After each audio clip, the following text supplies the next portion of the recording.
millions of South Africans, government failure is not a political debate. It's a daily reality. Welcome. I'm Pamela Morare, and this is Democracy Talks, a podcast that makes the law understandable, accessible, and practical for everyday South Africans. And today, we're unpacking a question that sits at the heart of democracy itself. What really happens when a government system fails you? Whether it's a delayed ID, social grants, housing applications, service delivery complaints, healthcare access, or simply being ignored by institutions meant to serve the public. And today we have Ms. Kgothatso Sibanda joining us today to unpack this conversation. So can you please let us know who you are and what brings you here today? Thank you, Pamela. So my name is Kgothatso Sibanda, and I work for the Black Sash. Black Sash, it's a national organization. We are 71 years this year. So yeah, it's been around for quite some time.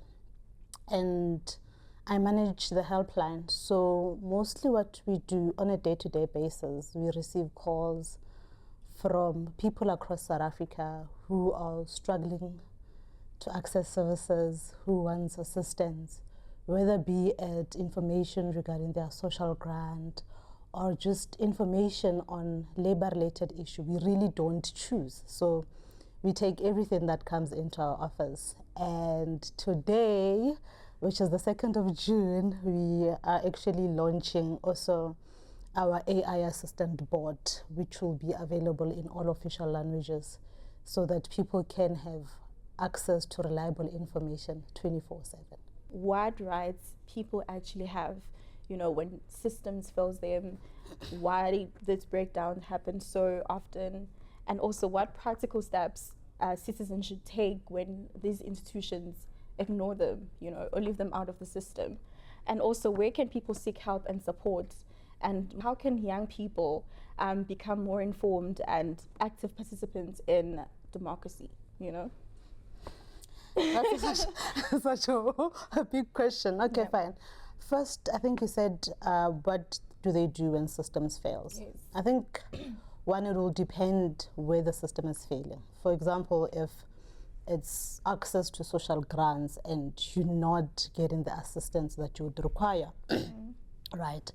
It will be that, one, you need to first understand what is it that needs to happen and what is it that is not happening. So we've got the Constitution. This is what the Constitution say, and we've got legislation. This is what legislation says, and this is what the government official is not doing, and this is what they're supposed to be doing. So you need to understand all of those things. Yeah. And fortunately, organizations such as the Black Sash, we are there so that you are able, even before you decide that you want to go and access such services, to say, I want this, and I just want to understand, what can I wait for? What will I get? So we are there to assist with such. Then there are also recourse. There's recourse if a person is not getting the adequate assistance that they should be getting. Say with social grants, because we work closely with social grants. Say you get there and your grant is rejected for whatever reasons. You've got recourse. They need to tell you even that you've got the right to appeal, should you want to appeal. Then you would provide supporting documents where then you can appeal for that social grants. So maybe let's just jump out of social grants and go to basic services. Now we even go into local elections. So if, for example, there are basic services that government should be able to provide, clean water, waste removal services. If the waste removal services are not coming as then they're supposed to be coming, you've got your councillor, you've got your ward committees that you then need to either write to. I prefer writing because with writing you've got a paper trail. Write to say, look, on this day services were supposed to come, they did not come. What is happening?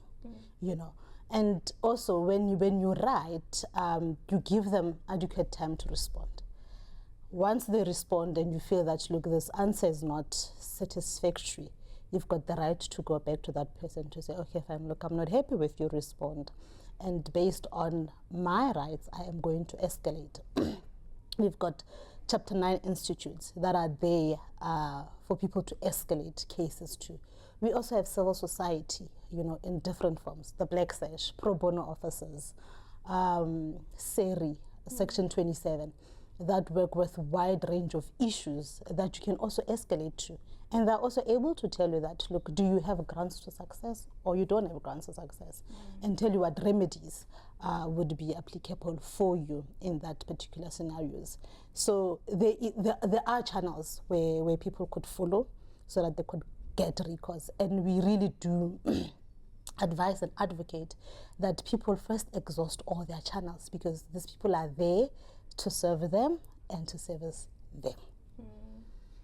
So I know that I mentioned before that, government failure is not something that people read about in the news, right? It's their lived reality. So I want to know, how did dysfunction become so normal to our people? That many people now expect disappointment before, like, they expect assistance. That's a difficult one, Pamela. I think it's not that we as citizens, we make it a norm. It's not a norm, but I think it's just poor service delivery. And that's something that we should not be accustomed to as citizens. I mean, these people are there to serve us. You know what I'm saying? If on a Tuesday, thank you, on a Tuesday you're supposed to come and take refuge and you're not coming. True. Let me know why. And also there are certain things that in certain classes they wouldn't do it. And I'm sorry to bring the class issue, but for example, if in Hyde Park they're not going to come remove services refuge, they will let them know on WhatsApp groups, on newspapers, on radios that, oh, by the way, we're not going to come because there's a strike. But come Soweto, they won't let them know. So those are the things that we shouldn't even be accustomed to as citizens. We are all voting. We all have rights. There's not a right that is bigger than others. It's not animal farms. All rights are equal, So servicing in Santon should be the same servicing in Soweto, should be the same servicing in a rural area in Limpopo. But we now accustomed to, oh, because I'm in a rural area, it's okay. It's not okay. It's not okay. And people should really use also their advice officers, community-based organizations, because I know mostly in rural areas, we've got community-based organizations that they should use those to say, look, we're not happy. Assist us so that we can take this matter forward, be it to Chapter 9 Institute, be it to pro bono officers, be it to civil society, so that issues can really become resolved. So you said that we are accustomed to these things, right? So do you think people fully understand that access to documentation, social supports, healthcare, housing, basic services are constitutional rights and not acts of generosity, from the state? To a certain extent, let me go to social grants. And I'm saying this because we're going to local elections very soon. And you see political parties using social grants as bait. If you don't vote for me, we'll take your grants away. And we keep on emphasizing. Is that a real thing? Yeah, no, they do it. They do it. We'll increase your grant by this so much, Yeah. And we know procedures that comes to the increase of social grants. We know procedures that needs to be followed that come to the value of social grant. It's just not because now a certain party is in power and I'll move this grant from being 508 to 2,000. It just does not work like that.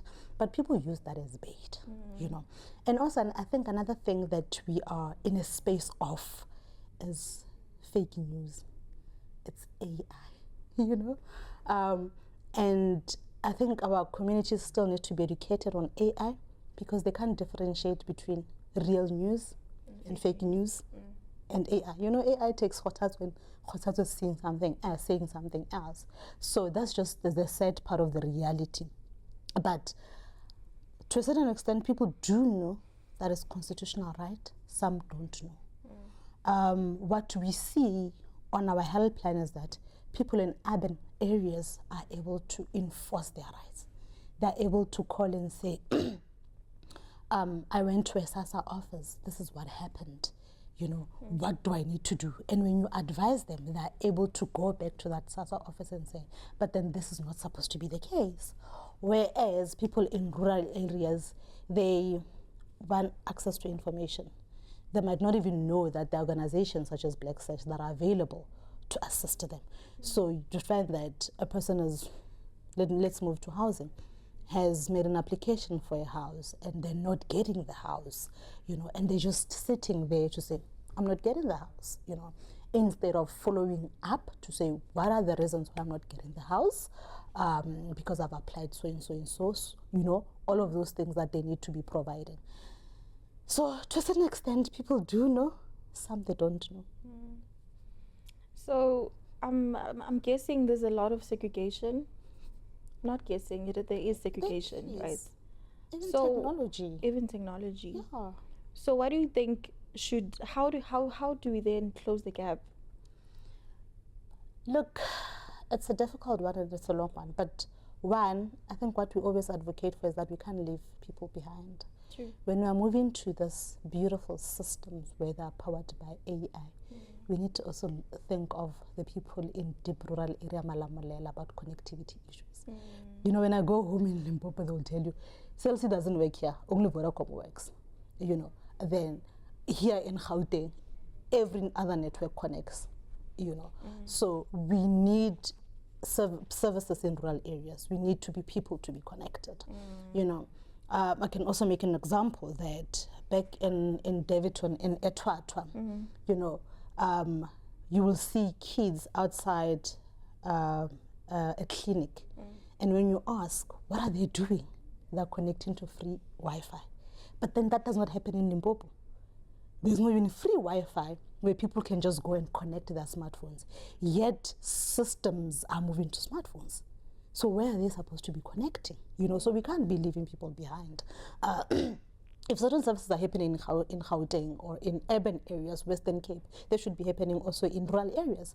Put Wi-Fi connection in clinics, put Wi-Fi connection in police stations, schools, all those government facilities, so that people know that should I need to be connecting to the internet to do research, to do whatever that I would need to do, I'm able to go to that clinic and connect for a certain hour. So we need such services in Limpopo. And yes, we should not be leaving anyone behind. Yeah. But then some of those, they are there, but now there's no maintenance, and also some, they close the Wi-Fi's and stuff. So what then? Like, they're there for the people, but they're not working for the people. They do. They'll also limit you. But half a bread is better than nothing. So I must settle. For now, while we're moving to a system where we can then take everything, mind you, even like with democracy, it didn't come easy. It took time. It took time. Even now, we're still talking about other things that other things needs to be done. So there's the same with this technology and AI and systems.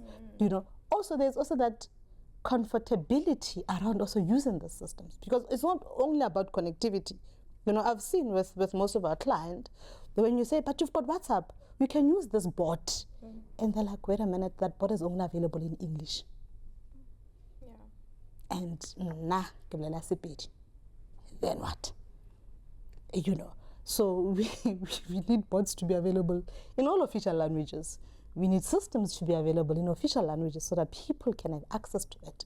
Because making it available only in English is also another form of you excluding me. Because my home language is not English.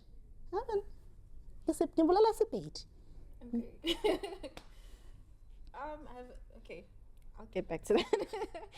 So we often measure government failure through statistics and reports, right? But what are the human stories behind those numbers that South Africans are not talking about enough? That's you, Pamela.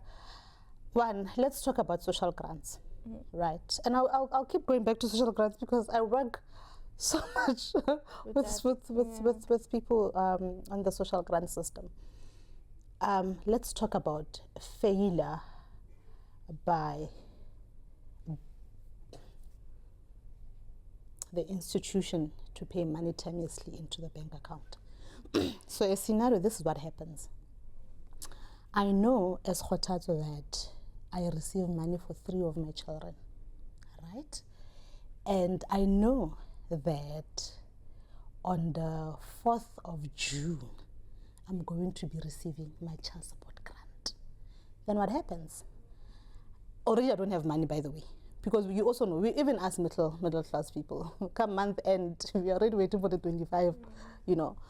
So now what happens is that I borrow money to go to town so that I can be able to collect my social grant, be it at any institution, retailer, you can name them, buy whatever that I need to buy and go back home. So when there's no money in that bank account, one, I've already have a debt at home that I need to repay. 2, now I need to get back home. With what?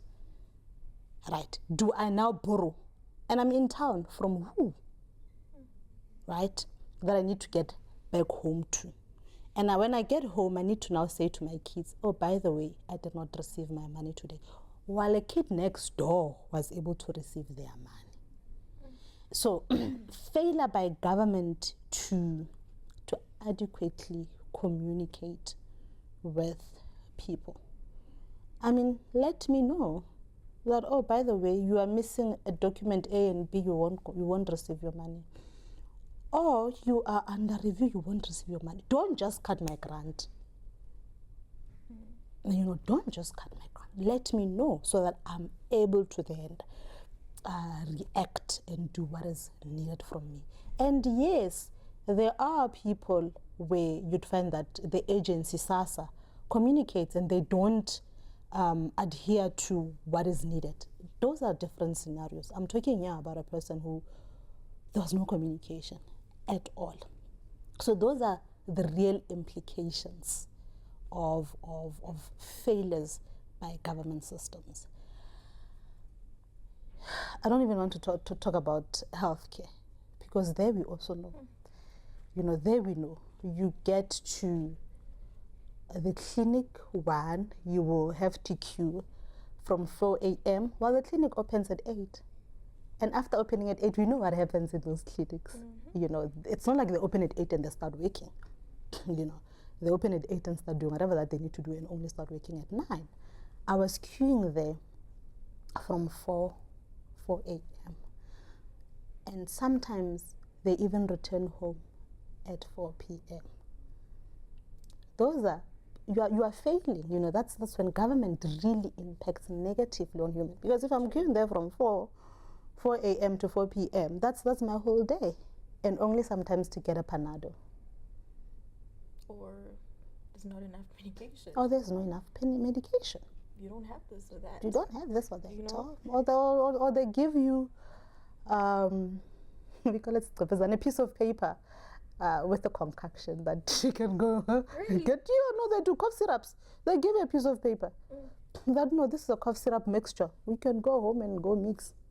Because we don't have, you know. So it's a lived reality every single day. Reality, you know, and that is just the sad thing about system failure and government failures. True. You know, when I go to Home Affairs, that is also another can of worms, where we receive calls where a person is still waiting for an interview. So normally what happens is that if maybe your parents fail to register you within the first 30 days or first 2 years, then there's a process that you need to follow, which is Home Affairs would need to interview you, put you through an interview, you need to bring supporting documents, blah, blah, blah, blah, blah. But one thing that we also find out is that the interview, so I can bring all the supporting documents to Home Affairs. One thing that would make you wait for years as the interview, where you are sitting with a Home Affairs official, and that official is asking you certain questions so that they can then give you access to documentation. And yeah, access to documentation is actually another challenge because it's denying you the right to a nationality, the right to a name. You can't open bank accounts. There's a lot of things that you can't do if you're not documented. Yeah. So how do you then think the government should work around, communication, because there's not enough adequate communication with the public? How do we then work around that? I think first is the adherence to Batubili principles. I mean, in government offices or departments, there's no adherence to Batubili principles. They've got a poster there. Not sure if they're still there, but they normally used to have posters there. They're there actually. Batubili principle. It's like they're not there. So adherence to those principles first. Treat people with respect, and also explain. If your system is offline, we know it's technology. Alert people. Don't just sit there and have a cup of coffee and your system is offline and you're not letting people know that. Oh, by the way, the system is offline and these are the reasons why the system is offline. It might be back online or it might not be back online. So communicate with your people. Communicate with your people. Don't be rude also. Yes, no, that's very true. Don't be rude. Because why are you rude? Like what's the problem? Communicate with people. Without us, they wouldn't be there. So they are there to serve us. In the private sector, they take us as their clients, and that's why the services, it's normally better. So government should also adopt that. We are their client, they are there to serve us.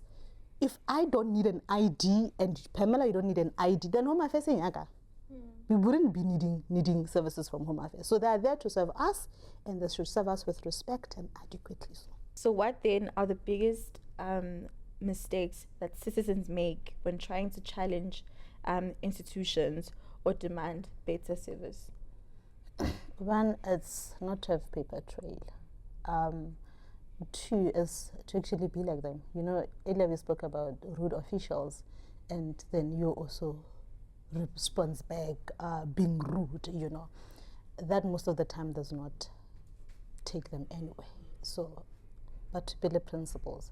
Get the official's name, your name, your surname. Okay, fine. What is your designation? Write to their team lead. In most government departments, there are team leads. Write to their team lead. Write to their manager. If their manager is not responding, district office, regional office, go hierarchy, escalate up until you reach the national office. So follow it through and paper trail. So that's one of the mistakes that I see people do, and also not understanding what are they denying. So sometimes you'd go, for example, to an office and you would want services, right? And a person would say, they're sending me from pillar to post, and when I ask them, what did they say when they sent you from pillar to post? Because we need to understand that from this day, the official said this, and they were supposed to be doing this, and because you're already frustrated, then you would get hi from pillar to post, and that normally does not assist. So be calm as possible. I know it's sometimes difficult to become in difficult situation. Be calm as possible. Gather all the facts. Bury them with facts. Gather all the facts. True. This is what happened. I went there. The official said this to me, all the mean word. And obviously I will be having the official's full details. Official Pamela Manara said this. So that Pamela Manara can't come and say, no, wait a minute. Because if you're going to describe me, she was Chavinyana. We're all going to be Chavi on that day. So it's important that they ask. And most of the time I say, before you even engage, because you don't know how it's going to turn out, ask, my name is so-and-so, and what is your name? Yeah. So that when it turns south, you already know the person's name. Because then they're not going to give you their name. I like the fact that you spoke about evidence, because that's part of my questions. So let's go further into that. So how important is evidence? How important is evidence when dealing with these matters? Can simple things like, keeping records, reference numbers, emails, or written communication become powerful tools for accountability? Yes. Going back to SASSA issue, when a person comes to us to say, look, we call the SASSA call center and they did not assist. And the first thing that I ask, what is the reference number? They're like, I don't have. Okay, what is the official's name? I don't know. So it then becomes difficult for us to even intervene, to say, Sasa, on this day and day, this person calls, because then it becomes hearsay. But then if you've got evidence to say, I called on the 3rd of June, I spoke to Hotazo Sibanda, the reference number is blah, blah, blah, blah, blah. They are even able to go back to those calls, to check the recordings, to check actually what did the official do. So evidence is quite important. It doesn't matter how small it is, but evidence is quite important. So people need to be able to document. You know, we encourage people to document all the information, whatever information that they might have at their disposal. It assists. Even when you go to Chapter 9 Institute, they would want to understand what happened and what did you do. Because you can't just get there and say, hey, I went there, they sent me from pillar to post, and then you're frustrated, and then they want to, you know. So evidence is important. I went to this office on this day, official A, B, and C said this, and they failed to assist. I then went back, hence I'm writing to you, seeking for recourse. Yeah. I know that Black Sage fights for the rights of Black people, right? So I want to put you in a spot. All people. All people. Yes. So what would a public service system that genuinely puts people first look like or feel like in South Africa? So one, officials or everybody would be able to offer assistance in the language in that particular area. So language is also, it's very important, because if you can't speak the language within the community, then you are failing the community. So that is the most important thing. To a system that is also responsive. If I'm going to tell you that within 14 working days you will have a response, those people need to have responses. If then there's no response within 14 working days, you need to still let them know that we don't have a response.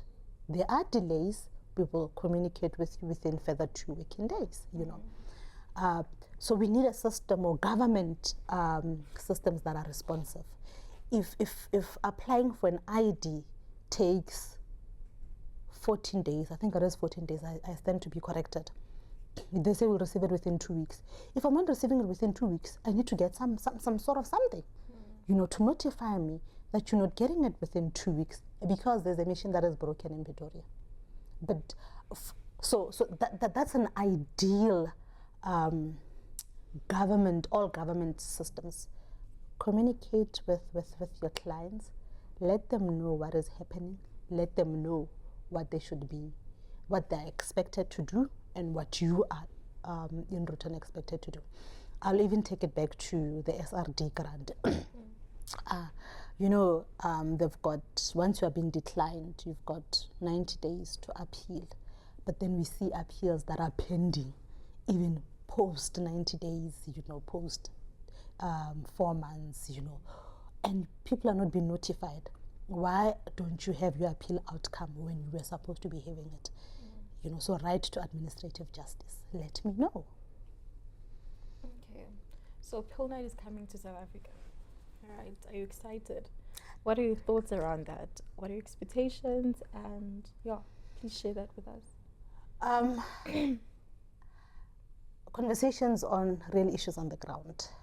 Conversation on how we can better assist the most vulnerable people, access justice, and systems that are there for everyone living in the Republic to be able to access justice. So I'm expecting conversations that will not only be conversations in the boardroom, but conversations that are inclusive and able to also filter down to everyone in the Republic. Thank you so much. Last question. So this channel's for our people, right? So I want to know from for the person listening right now and feels invisible, exhausted, defeated by the system, what do you want them to remember before, what do you want them to know? One, that you've got rights.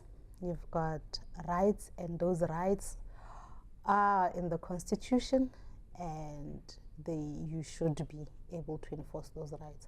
I think most importantly, to be able to stand up and say, these are my rights, and this is what you as a government official should be doing. Look, stand up for yourself, stand up for your communities, stand up for your people. We've got a wide range of organizations, civil society, that deals with the various issues that are there to capacitate, empower, and equip you with all the knowledge that you need. Whether be it the Constitution and you feel like, look, I really need to understand the Constitution better. There are organizations that the Black Sash is there so that we capacitate and equip you, that when you walk into that door, you know what services should be rendered to you and how they should render those services. And if they're not doing it the way they're supposed to be doing it, you are able to then they question that, no, but this is not supposed to be done like this. So maybe let me also just, while I still have this opportunity, give out the helpline number. We've got a 07. Please look to the camera. Okay. We've got the Black Sash helpline number, which is available on SMSs, please call me's, and calls. If you don't have airtime, just send a please call me. Paralegals who are knowledgeable will call you back. The first number is 063 610 1865. So that's 063 610 1865. And the second number, which is also the main number of our board, it's 072 6633 739, 072 6633 739. The board is available in all official languages.